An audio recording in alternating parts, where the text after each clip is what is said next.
Sesungguhnya orang itu hamil dengan kejahatan. Ia mengandung kelaliman dan melahirkan dusta. Mazmur 7 ayat 15.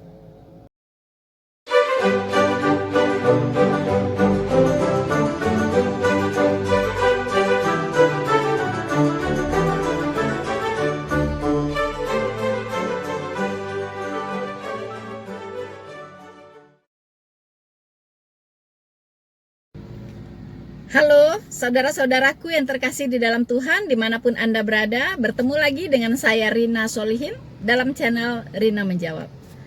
Teman-teman, hari ini di tempat saya begitu cerah ya, matahari bersinar teman-teman. Semoga hati kita semua juga bersinar seindah sinarnya mentari ini. Teman-teman, saya ucapkan salam ya, salam sejahtera dan damai sukacita dari Indonesia untuk saudara-saudaraku yang ada di Eropa seperti di Jerman, di Swiss, dan di tempat-tempat lainnya di benua Eropa yang mungkin saat ini masih pagi sekali ya, masih pagi sekali teman-teman, karena kalau dengan Swiss beda 5 jam, dengan Jerman beda 7 jam teman-teman ya waktunya ya. Jadi kalau saya video call dengan teman-teman saya yang ada di Eropa, itu biasanya di sini sudah sangat malam sekali teman-teman ya.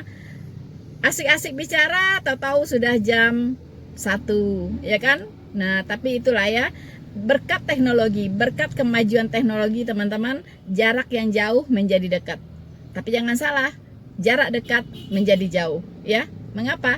Karena kalau di rumah masing-masing sibuk dengan gadgetnya masing-masing ya, itu tetangga sebelah udah tidak dihiraukan lagi begitu. Kadang dipanggil juga sudah tidak mendengar teman-teman ya. Jadi itulah ya dampak dari kemajuan teknologi. Jadi kita harus bisa memanagenya dengan baik, kita harus bisa mengelolanya dengan baik. Nah, dan yang harus kita syukuri adalah dengan adanya kemajuan teknologi ini, berita Injil bisa disebarluaskan ke seluruh penjuru bumi teman-teman. Ya, sedikit saya bersaksi ya, saya barusan menemukan lagi sahabat dekat saya waktu masih di Jerman teman-teman ya. Nah dia tiba-tiba menchat saya lewat Facebook teman-teman ya. Dia bilang, apakah Rina masih ingat dengan saya? Wow, ternyata ini sahabat yang selalu kami cari-cari keberadaannya di mana ya. Seperti lost contact teman-teman. Nah puji Tuhan dia yang menemukan kami duluan, walaupun kita saling mencari ternyata teman-teman ya, saling mencari. Nah waktu itu saya exciting sekali, kaget sekali dan campur terharu, campur bahagia juga ya. Betul-betul bersyukur ya, teman sahabat dekat kita temukan kembali melalui alam maya teman-teman. Ternyata beliau ini sudah menjadi seorang profesor di universitas terkenal ya, Berlin Universität ya di Jerman ya. Kita dulu sama-sama kuliah di sana teman-teman. Ternyata beliau sudah jadi seorang profesor luar biasa, dan beliau meraih profesornya di usia 38 tahun dan tidak mau pulang ke Indonesia teman-teman. Mengapa? Ya begitulah ya, kita harus mengakui bahwa Indonesia belum begitu welcome untuk aset-aset bangsa kita yang terbaik yang berada di luar negeri. Para diaspora yang luar biasa, yang kalau pulang ke Indonesia itu tidak punya tempat begitu ya. Jadi tidak punya wadah, tidak punya lingkungan, tidak punya wadah yang disiapkan oleh pemerintah di mana mereka bisa bertumbuh, berkembang ya kan, mengaplikasikan keilmuannya untuk kemajuan negara dan bangsa kita. Itu belum disiapkan. Tidak seperti China, tidak seperti Korea, tidak seperti Jepang, Vietnam dan sebagainya ya. Mereka, negara-negara ini teman-teman, mengapa mereka lebih maju dari kita? Karena mereka tahu ya, semua anak bangsa ya yang berprestasi kuliah di luar negeri itu cepat-cepat teman-teman dipanggil pulang, disediakan tempat untuk berkarya, untuk bersama-sama membangun bangsa dan negaranya supaya bisa lebih maju. Jadi ada transfer teknologi, ya. Jadi teknologi yang didapatkan dari negara maju itu bisa ditransfer, bisa diterapkan di negara mereka. Nah, ini dia kita yang masih kurang. Ya kan, terutama tamatan Jerman, teman-teman ya, yang karena saya dari sana dan saya tahu persis. Banyak sekali teman-teman kita yang pinter-pinter di sana, ya, yang jenius-jenius teman-teman justru tidak pulang. Ya, bahkan pernah pulang dan ditolak begitu, ya. Seorang dokter, ya, saya tidak usah sebutkan namanya, beliau saja di sana disebut sebagai guru. Orang Jerman pun memanggilnya guru, begitu luar biasanya ya, pinternya teman-teman. Tapi ketika dia pulang, tidak diberi izin untuk membuka praktek. Akhirnya dia kembali lagi ke Jerman dan jadilah dia aset negara Jerman, ya. Dan dia bisa bertumbuh berkembang di sana dengan baik untuk untuk mengaplikasikan keilmuannya demi kesehatan masyarakat Jerman.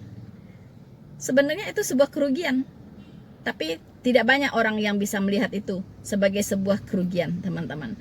Ya, sebagai sebuah kerugian, tidak banyak yang bisa melihat itu. Sungguh disayangkan memang. Tapi bagaimana, ya? Bagaimana lagi, begitu kan? Begitulah keadaannya begitu. Saya tidak tahu alasannya mengapa. Apakah yang di dalam negeri ini takut disaingi atau seperti apa? Ya, kalau agama saya yang lama bilangnya Allahu alam, ya, hanya Tuhan saja yang tahu, ya. Apa alasannya begitu ya? Padahal mereka itu adalah aset bangsa, ya, yang harusnya digunakan untuk bangsa sendiri dalam membangun Indonesia ini menjadi lebih maju. Ya, mereka kuliah di negara yang sudah maju dan ilmu pengetahuannya sudah berkembang dengan pesat, ya kan? Nah, seharusnya itu kan dilihat sebagai aset bangsa yang harus dipakai, yang harus dimanfaatkan untuk membangun negara ini, begitu ya. Bukan keilmuannya saja, teman-teman. Mereka yang kuliah di Jerman rata-rata mereka disiplinnya pasti tinggi, karena itu negara disiplinnya luar biasa. Kemudian kejujurannya juga pasti ya sudah tertanam, ya. Habit yang baik dari negara sana itu sudah tertanam. Disiplin, kejujuran, etos kerja, teman-teman, itu pasti, ya. Pasti sudah tidak perlu dipersoalkan lagi begitu. Nah, ya sayang. Oke teman-teman, ini hanya sekedar intermezzo ya teman-teman. Teman-temanku sekalian yang terkasih di dalam Tuhan, saya juga ingin berterima kasih ya kepada teman-teman semua, ya, saudara-saudaraku seiman dimanapun Anda berada. Terima kasih sekali atas dukungan Anda terhadap channel Noverina Solihin sehingga bisa berkembang dengan baik seperti hari ini. Ya teman-teman, tentunya Tuhan tidak mau berutang dan Tuhan pasti memperhitungkan itu semua. Karena berkat Anda lah Injil bisa tersebar, ya, semakin luas tersebar ke seluruh penjuru bumi. Banyak orang-orang yang biasanya tidak mengenal kebenaran jadi mendengar tentang kebenaran firman Tuhan. Dan dengan demikian mereka bisa berpikir dan merenungkan, ya, merenungkan firman Tuhan tersebut dan take action untuk apa? Untuk percaya kepada firman tersebut dan mereka bertobat serta diselamatkan. Tentunya teman-teman, jangan Anda ragukan, upah Anda besar di sorga. Teman-temanku yang terkasih di dalam Tuhan, saya bersyukur sekali berkat dukungan teman-teman semua, video saya bisa sampai ke Eropa, teman-teman. Dan itu yang saya katakan, mengapa saya bisa bertemu dengan kumpul saya, teman-teman. Karena beliau ini dikirimi satu video saya oleh temennya, ya. Kemudian dia lihat, wah, ini seperti kenal ya, begitu. Ini seperti kenal, katanya begitu kan.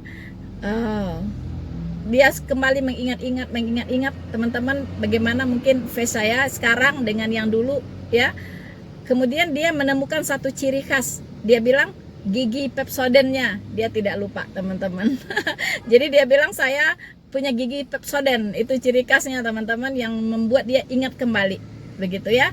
Nah di situ kemudian dia lihat namanya ada Rina, ada Solihin. Waduh, ini sudah pasti ya. Ini sudah pasti Rina Solihin yang yang dicari-cari begitu teman-teman. Nah jadi berkat teman-teman semua, ya. Saya bisa menemukan beberapa sahabat dekat, ya, juga yang berada di Swiss. Itu sudah seperti saudara sendiri, ya. Orang Jerman asli, teman-teman, udah seperti adik sendiri, begitu ya. Itu kembali bertemu. Rupanya kami juga mencari di media sosial, begitu ya. Dia bahkan mencari di mana-mana, begitu, ya kan. Nah, akhirnya bertemu juga, ya, di lewat media sosial, teman-teman. Luar biasa, dan itu saya syukuri. Itu semua tentunya berkat teman-teman yang sudah men-share video-video saya sampai kemana-mana. Terima kasih untuk semuanya, dan saya percaya Tuhan tidak akan berhutang kepada Anda, teman-teman. Pasti Tuhan akan membalas dengan yang setimpal.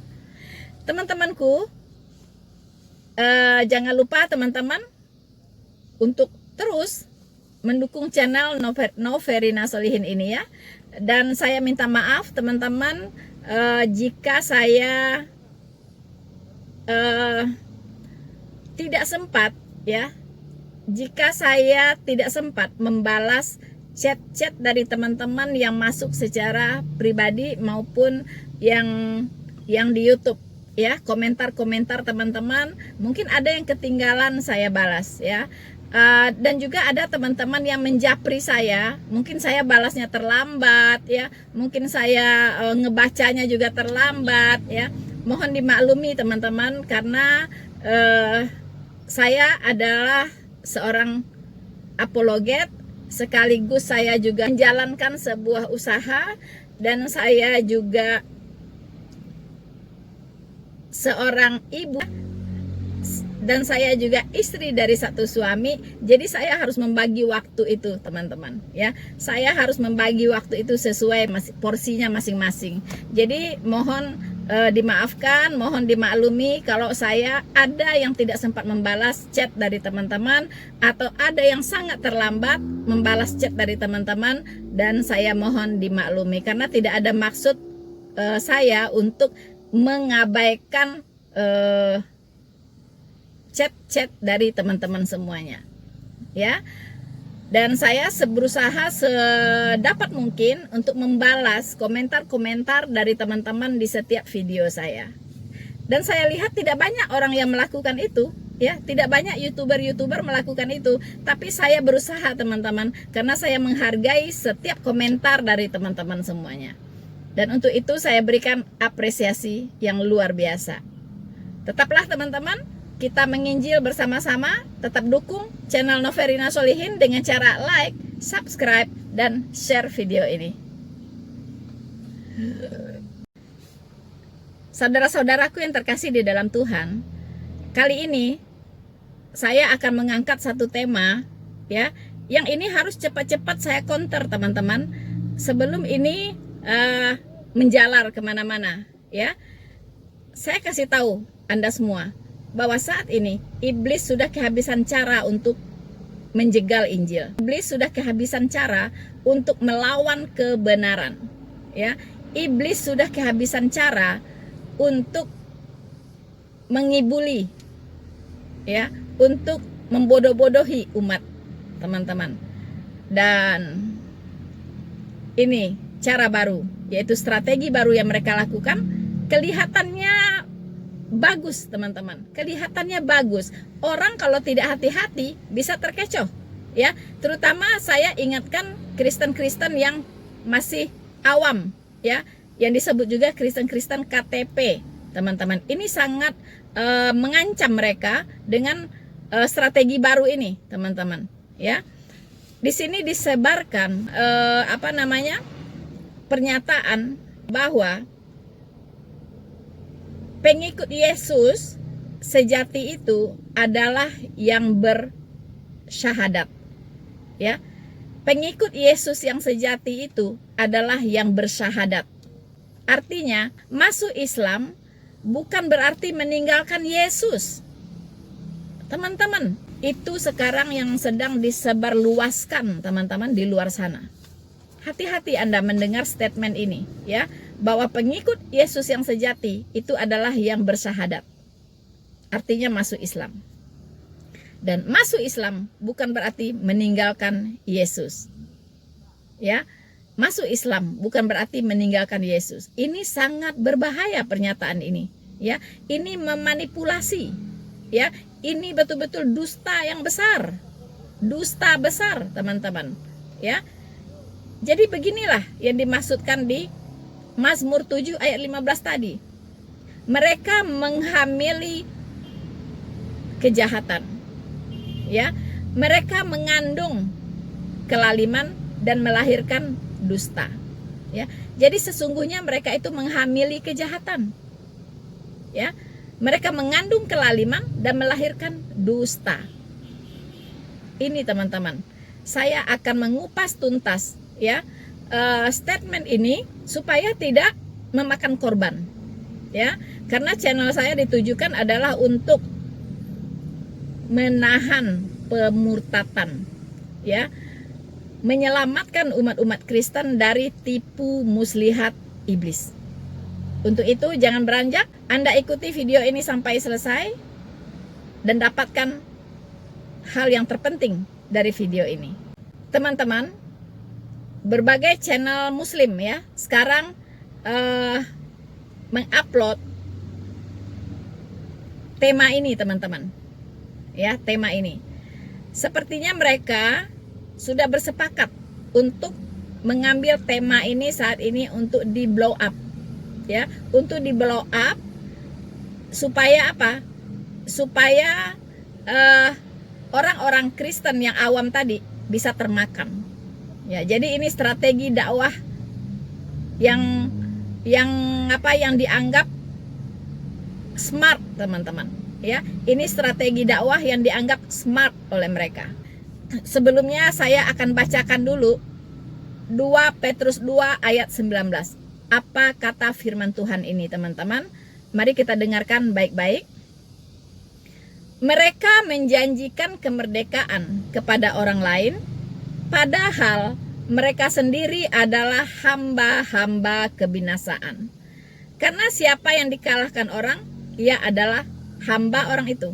Ya, jadi mereka ini menawarkan kepada orang lain kemerdekaan atau keselamatan, padahal mereka sendiri adalah hamba-hamba kebinasaan.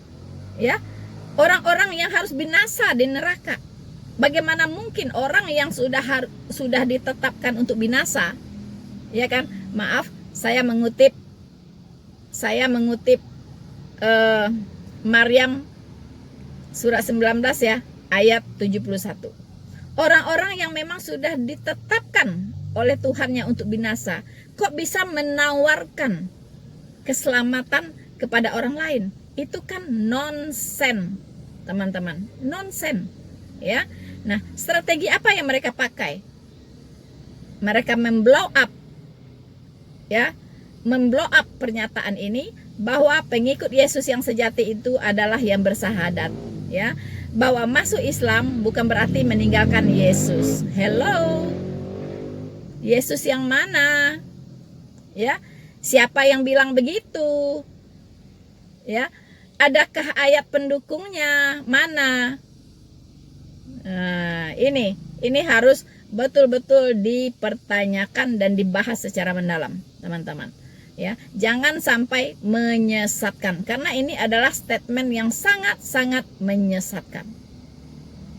Karena di Alkitab jelas dikatakan tidak ada keselamatan di luar Kristus. Ya, akulah jalan, kebenaran dan hidup. Tidak ada seorang pun yang sampai kepada Bapa kalau tidak melalui aku, kata Tuhan Yesus. Ya, adapun yang dijadikan dasar untuk mengatakan bahwa jadi Islam, ya, bersahadat itu bukan berarti meninggalkan Yesus. Mereka ini mengambil pengajaran dari hukum Taurat, teman-teman. Ya, mengambil pengajaran dari hukum Taurat.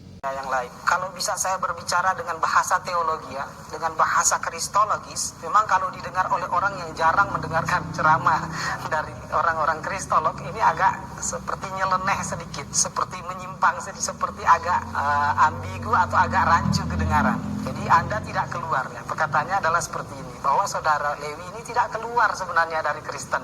Ya, dengan bersyahadat mengakui Allah adalah Tuhan dan Muhammad adalah Rasul, tidak berarti Anda lepas dari Kristen. Tidak berarti Anda pindah agama. Justru dengan beragama Islam Anda telah menjadi Kristen yang sejati. Dengan beragama Islam Anda telah menjadi orang yang benar-benar menjalankan firman Tuhan, menjalankan itu isi Alkitab yang sebenarnya. Sebab isi Alkitab yang sendiri yang menyuruh kita untuk bersyahadat. Yohanes 17 ayat 3, inilah hidup yang kekal, bahwa engkau mengenal Allah satu-satunya Tuhan yang benar, dan aku Yesus Kristus yang Dia utus. Coba kasih bahasa Arab. La ilaha illallah wa ana Isa Rasulullah. Ya kan? Syahadat kan? Dan bahwa Dia hanya utusan. Yohanes 5 ayat 30. Aku tak dapat berbuat apa-apa dari diriku sendiri. Aku menghakimi sesuai dengan penghakiman yang kudengar dari Tuhanku, dan penghakimanku adil, sebab aku tidak menuruti kehendakku sendiri, melainkan kehendak Dia yang mengutus aku. Ini jelas sekali dia adalah seorang rasul. Seperti yang sudah dikemukakan oleh pengurus personel Hagia Sophia tadi, bahwa Alkitab menyuruh melarang makan babi. Apa yang kita lah orang Islam yang makan babi. Di sana malah makan babi dianggap halal, dan tidak makan babi dianggap diperhamba oleh hukum Taurat. Disunat dianggap hina. Di sana Kristus tidak berguna, Yesus tidak berguna, tidak diindahkan. Sementara kalau bersunat dia anggap berhamba kepada, menjadi budak hukum Taurat. Hukum Taurat dijadikan kambing hitam sebagai hukum yang paling menjijikkan, seolah-olah hukum yang tak sempurna. Padahal Taurat itu diturunkan oleh Tuhan kepada salah satu nabi yang paling agung.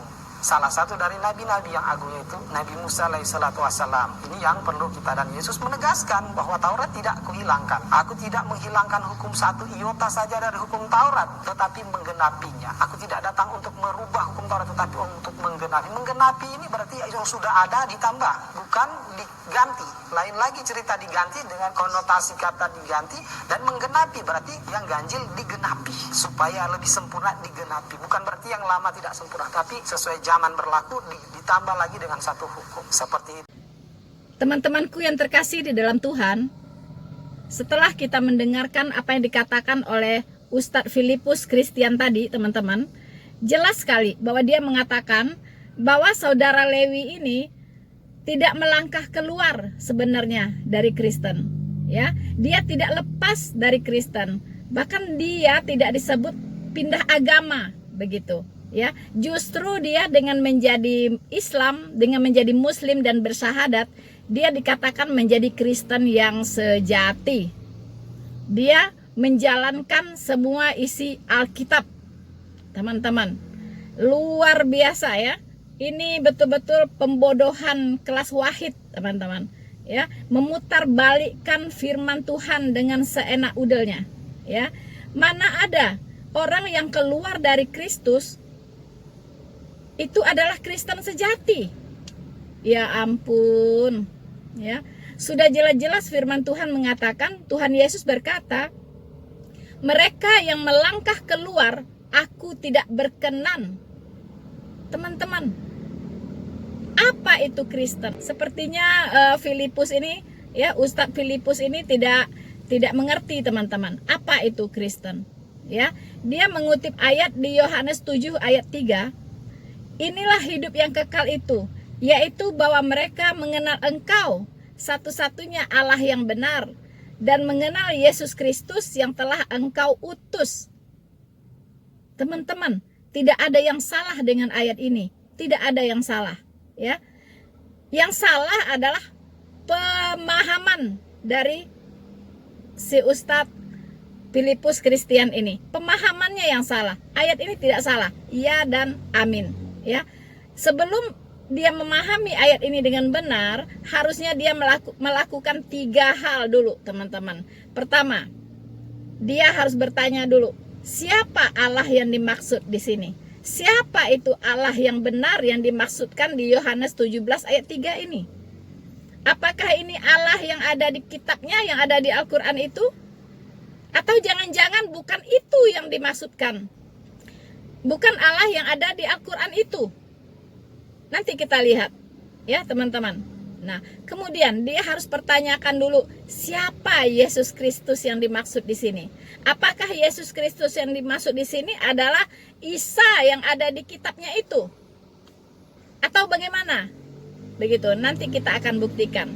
Kemudian dia harus memahami makna kata utusan dalam konsep Allah Tritunggal. Ini sangat penting. Banyak sekali muslim-muslim tidak memahami ya makna utusan dalam konsep Allah Tritunggal. Itu sangat berbeda dengan makna biasa. Ya, seperti Allah mengutus nabi dan rasul, itu makna biasa. Tetapi kalau Allah mengutus Yesus Kristus, itu makna spesifik. Karena Allah Tritunggal itu terdiri dari Bapa, Putra, dan Roh Kudus. Ya, Putra itu adalah firman-Nya. Di Yohanes menuliskan bahwa pada mulanya adalah firman. Firman itu bersama-sama dengan Allah dan firman itu adalah Allah. Ya. Kemudian ayat berikutnya, segala sesuatu dijadikan oleh Dia. Ya. Kemudian di ayat 14-nya, firman itu sudah menjadi manusia. Nah, apakah Allah ini yang dipahami oleh Ustadz Filipus Kristian ini? Kira-kira Allah ini sama tidak dengan yang dia pahami yang ada di Al-Quran itu? Sama tidak? Apakah Allahnya yang di situ adalah firman? Hah? Apakah Allahnya yang di situ adalah Allah yang menjadi manusia? No. Ya, jadi beda Allah. Hello. Ya, beda. Allah Alkitab itu tidak ada di kitab manapun, hanya ada di Alkitab. Tidak ada di kitab manapun di luar Alkitab, tidak ada Allah yang seperti di Alkitab. Itu harus dipahami dulu. Ya, jadi jangan cuma comot-comot ayat, yang mengais-ngais ayat dari Alkitab, kemudian dipahami secara serampangan. Ya, pastikan dulu, baru mengatakan itu syahadat mana? Orang Kristen sendiri saja pun, ya, yang jelas-jelas punya Alkitab,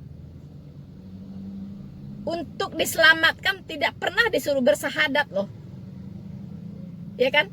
Yang seperti yang Anda pahami, begitu. Ya, tidak ada. Orang Kristen untuk diselamatkan perlu bertobat, mengaku diri orang berdosa. Ya, mengaku diri orang berdosa. Ya.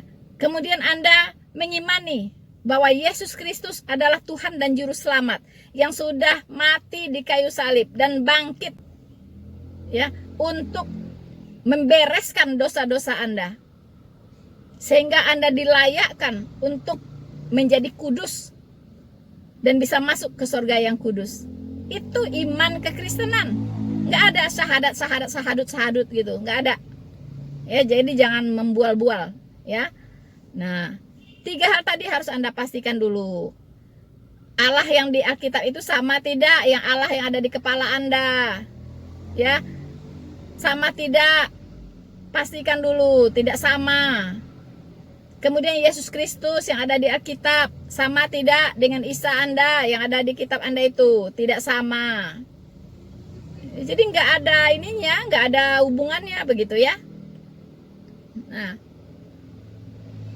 Allah yang ada di Alkitab sudah menyaksikan dirinya, sudah menyatakan dirinya sebagai penebus dan juru selamat. Apakah Allah yang ada di kepala Anda itu, yang Anda imani itu, pernah ngomong nggak dia adalah penebus dan juru selamat?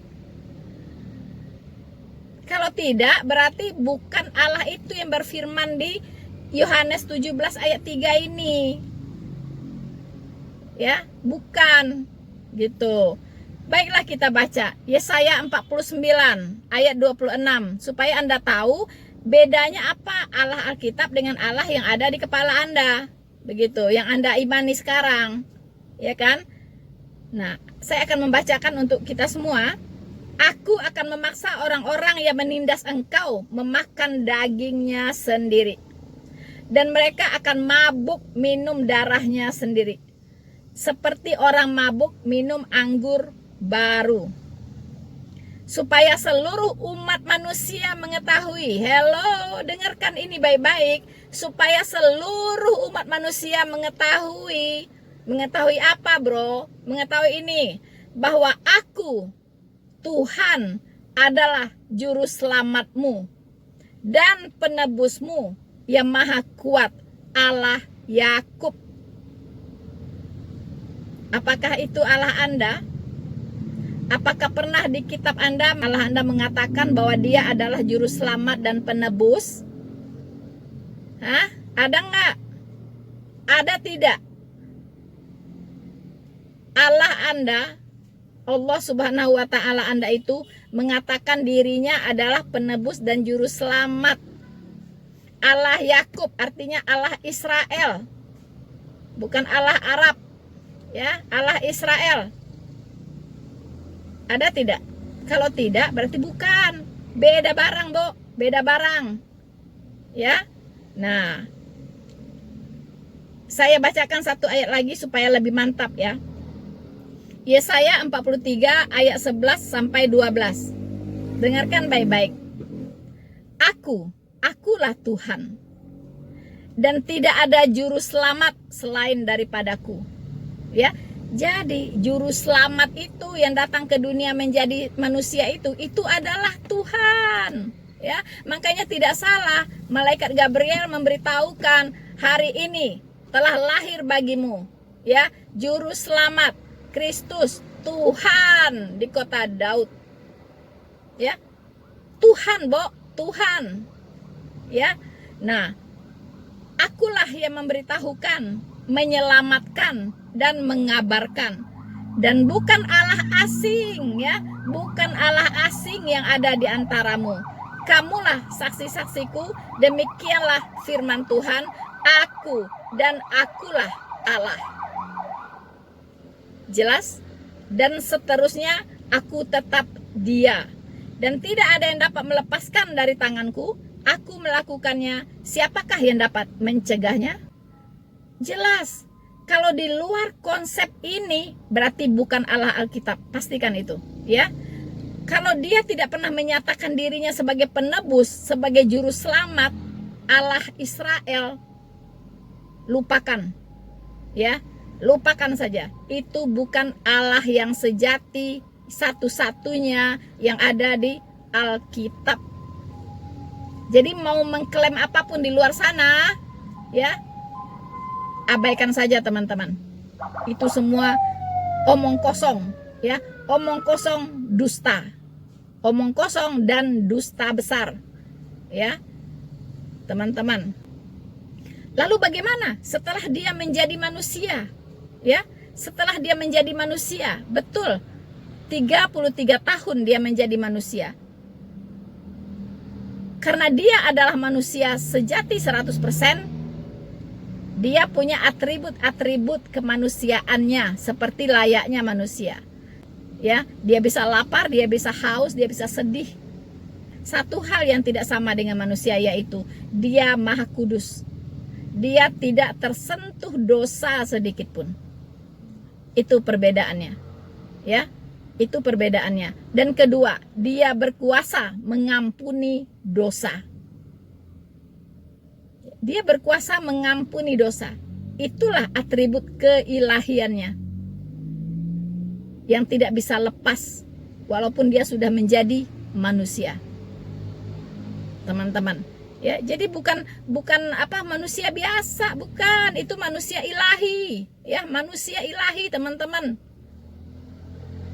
Dan manusianya inilah yang dipakukan di kayu salib untuk menggantikan kita manusia berdosa ini dihukumkan.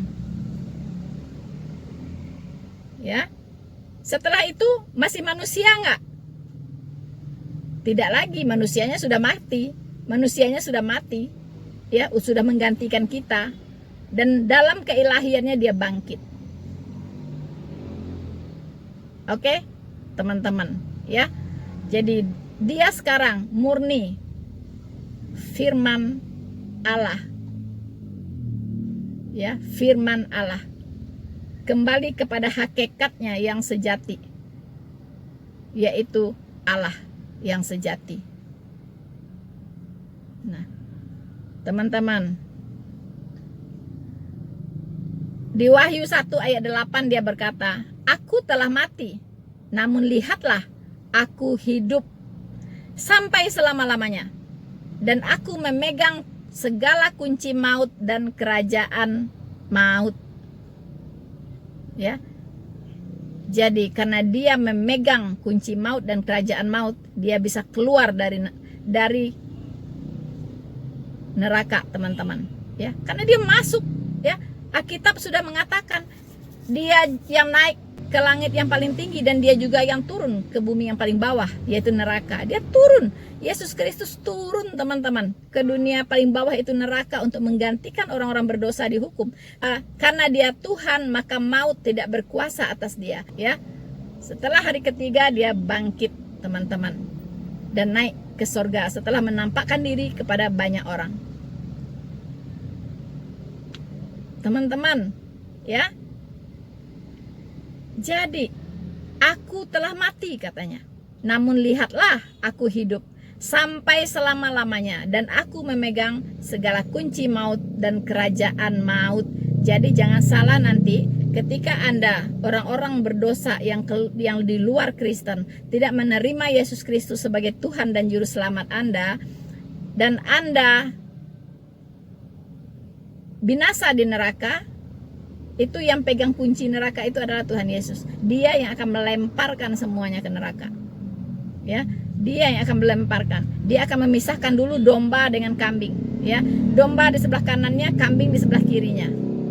Domba itu adalah umat-umat Tuhan Yesus, ya, yang akan dimasukkan ke surga yang Maha Kudus. Kambing itu bukan umat Tuhan Yesus yang tidak percaya kepadanya. Itu semuanya disebut kambing. Itu mereka itu semua akan diadili dan siap dilemparkan ke neraka. Dialah hakim agung yang maha adil itu, teman-teman. Dan Anda sekarang menghujat dia, menista dia, tetap ujung-ujungnya akan berhadapan dengan Tuhan Yesus. Ya, tidak ada yang lain, tidak ada hakim yang lain, karena dia adalah Allah. Dia hanya yang layak untuk menghakimi seluruh umat manusia. Oke, teman-teman. Tadi juga dikatakan oleh Ustadz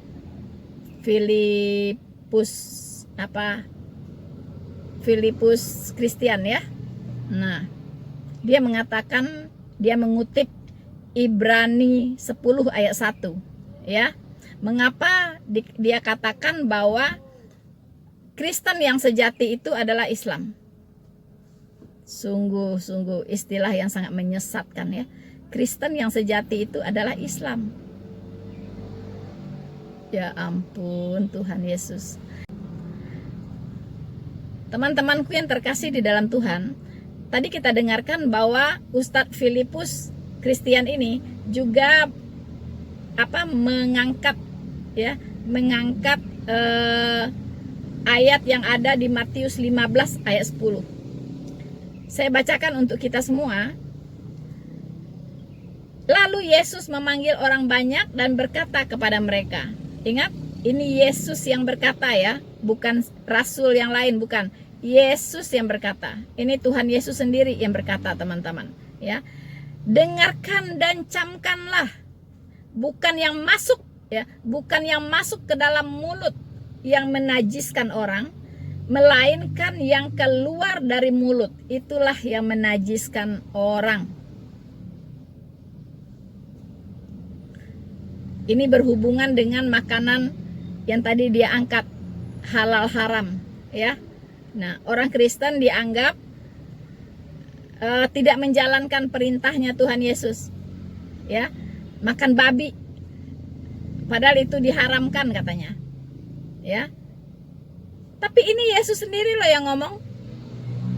Ini namanya menggenapi, ya, menggenapi. Apa arti menggenapi? Menggenapi itu bukan menambah, ya. Anda salah kaprah, ya. Nah, menggenapi itu bukan menambah. Perhatikan baik-baik. Menggenapi itu kalau yang dinubuatkan itu sudah terjadi, itu namanya menggenapi. Ya. Kalau sudah terjadi, itu namanya menggenapi, bukan menambah-nambah, bukan merubah-rubah juga, bukan. Ya, menggenapi itu kalau sudah Tuhan Yesus menubuatkan ini tadi apa, makanan yang halal dan haram, misalnya begitu ya, pengajarannya dulu itu ya di Perjanjian Lama. Tapi sekarang Tuhan Yesus bilang, ya bukan yang masuk ke dalam mulut itu loh yang haram sekarang, tapi yang keluar dari mulut itu yang menajiskan orang. Apa itu? Fitnah, sumpah serapah, caci maki, kata-kata kotor, dusta. Nah, itu yang menajiskan orang. Itu keluar dari hati. Ya, itu keluar dari hati, itu yang menajiskan orang. Kalau Anda mau makan 3 ekor babi sehari juga udah nggak masalah. Ya, karena itu tidak akan menajiskan orang. Masuk ke dalam perut lalu keluar lagi, kata Tuhan Yesus. Nggak akan menajiskan orang. Gitu. Kalau itu memang baik untuk kesehatan Anda, ya silahkan saja. Anda mau makan apa saja silahkan. Ya. Nah, itu pengajarannya Tuhan Yesus. Lalu Anda mengutip pengajaran Yesus yang mana? Makanya saya bilang, Yesus yang mana yang Anda percayai gitu. Ya. Pasti bukan Yesus yang ada di Alkitab. Karena Yesus di Alkitab tidak mengajarkan apa yang seperti Anda katakan itu. Gitu. Nah, kita lihat ya, kita lihat tentang apa namanya? Nubuatan itu ya. Tentang hukum Taurat. Ya, tentang hukum Taurat. Ini ada di Matius 5 ayat 17 sampai 18, yaitu Yesus dan hukum Taurat. Ya, dengarkan ini baik-baik karena Anda tadi mengangkat tema ini dan saya harus meluruskan Anda begitu, ya. Janganlah kamu menyangka bahwa aku datang untuk meniadakan hukum Taurat atau kitab para nabi.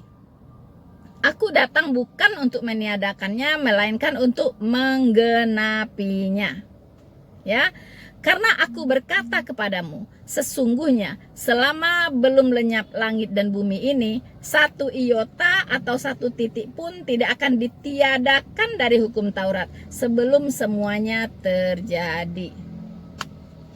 Ini harus dicerna baik-baik ya, apa yang dimaksudkan oleh Tuhan Yesus dengan perkataan ini, ya. Pertama, harus tahu dulu apa artinya nubuatan. Ya.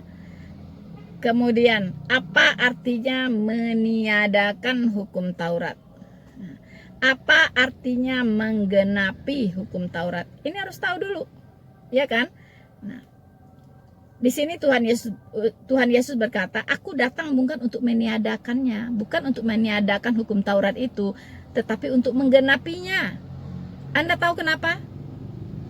Ini berhubungan dengan tata ibadah. Ya, tata ibadah di Perjanjian Lama semua menjurus kepada pemberitaan juru selamat yang akan datang.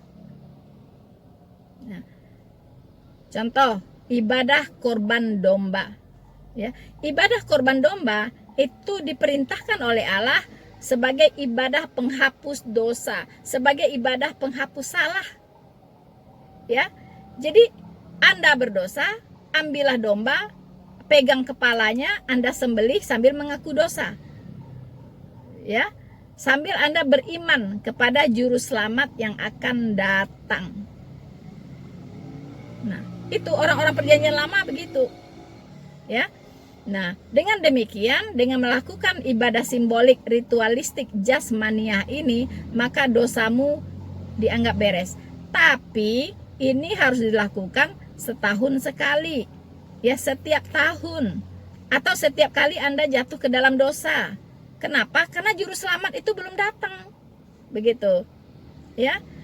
Nah, jadi ini yang dimaksud di situ, Yesus Kristus sudah datang. Ibadah simbolik, ritualistik, jasmaniah tadi, potong domba-domba dan sapi-sapi, kerbau, lembu-lembu itu sudah tidak perlu lagi. Karena sudah apa? Sudah digenapi dengan kedatangan Yesus Kristus ke dunia ini. Jadi makanya dia bilang, aku datang untuk menggenapi, bukan untuk meniadakan. Begitu.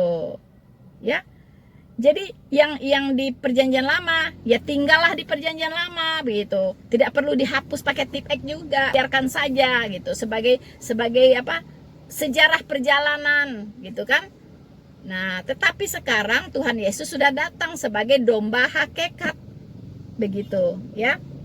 Makanya di satu ayat di Ibrani 10 ayat 1 itu dikatakan di dalam hukum Taurat hanya terdapat bayangan saja dari keselamatan yang akan datang dan bukan hakikat dari keselamatan itu sendiri. Jelas di sini, ya, bahwa tata ibadah di perjanjian lama itu memberikan bayangan, memberikan gambaran tentang juru selamat yang akan datang. Bukan hakikat dari keselamatan itu sendiri. Jelas, ya. Jadi Alkitab itu dari perjanjian lama ke perjanjian baru itu jelas ada benang merahnya, ada kronologisnya gitu ya, sistematisnya ada, sistematikanya ada gitu. Jadi nggak terputus-putus. Kalau Anda hanya comot satu ayat tanpa Anda membaca konteks dari keseluruhan ayat Alkitab, ngawur kayak gini, ngawur gitu. Dan orang lain pun Anda buat ngawur juga gitu kan. Mengajarkan sesuatu yang ngawur gitu. Kasihan kan orang disesatkan sedemikian rupa gitu kan. Nah, jadi Tuhan Yesus adalah penggenapan ya dari hukum Taurat. Sunat, puasa, kemudian potong domba, kemudian bait Allah, kemudian kiblat. Kalau dulu kan kiblatnya ke Yerusalem ya, kiblat, waktu, tempat itu adalah bagian dari ibadah perjanjian lama. Sudah digenapi, ya, sudah digenapi. Sunat adalah janji antara Allah dengan Abraham, ya, akan memberikan keturunannya banyak seperti pasir-pasir di laut. Sudah tergenapi, selesai, ya. Jadi sunat di perjanjian baru bukan lagi sunat fisik, tetapi sunat hati. Ya, sunat rohani bukan lagi sunat jasmani. Semua ibadah di perjanjian lama itu ibadah jasmaniah. Ibadah jasmaniah ritualistik, simbolistik, ya.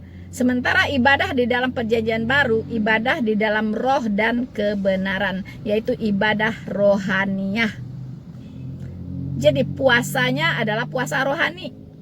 Percuma Anda puasa siang malam 40 hari 40 malam, tapi mulut Anda nggak dikekang, ya kan? Pikiran Anda tetap kotor, mulut Anda tetap kotor, tetap berbuat dosa. Percuma Anda berpuasa, ya. Berpuasa itu puasa rohani yang harus dilakukan.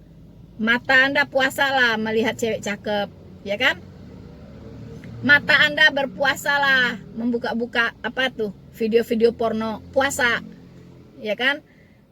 Nah, mulut Anda berpuasalah untuk tidak mengucapkan kata-kata dusta, kata-kata yang fitnah, ya, hujat, memaki-maki orang. Tidak usah, berpuasalah mulut Anda itu dari hal-hal yang menajiskan itu. Ya. Nah, tangan Anda berpuasalah supaya tidak nyolong duit negara, tidak korupsi. Puasa tuh, ya. Puasalah tangan Anda itu. Dan kaki Anda itu harus puasa juga. Tidak pergi ke tempat-tempat maksiat, ya. Puasa. Begitu. Pikiran Anda juga harus puasa. Tidak memikirkan hal-hal yang jahat, ya. Nah, itu puasa rohani. Dan itu bukan cuma sebulan, bukan 30 hari, Bo, tapi sepanjang hidup Anda.